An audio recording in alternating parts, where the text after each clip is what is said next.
শুভেচ্ছা। আশা করি সবাই খুব ভালো আছেন। তো আমি আজকে কাজী টিভির এই সুন্দর একটা লগ্নে অংশীদার হতে পেরে খুব ভালো ফিল করছি। কাজী টিভির সাথে আমার পরিচয় বেশ কিছুদিন আগে থেকে, এবং এই পরিবারটাকে আমি নিজের অজান্তেই অনেক ভালোবেসে ফেলেছি, এবং ওদের সমস্ত কার্যক্রম আমি দেখি, আমার ভালো লাগে।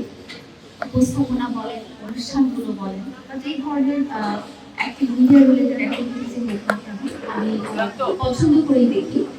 আমার শুভকামনা কাজের জন্য আজকের লোগো উন্মোচন এবং বিজয় দিবস উদযাপন অনুষ্ঠানটা অনেক সুন্দর হয়েছে। তো কাজী টিভির জন্য এবং আমাদের ইসমত আপার জন্য অনেক অনেক শুভকামনা। কাজী টিভির পরিবার বৃন্দ যারা আছেন, যারা এর সাথে সম্পৃক্ত আছেন, তাদের জন্য আমার বিশেষ দোয়া। তো আরো উন্নতি হোক, আরো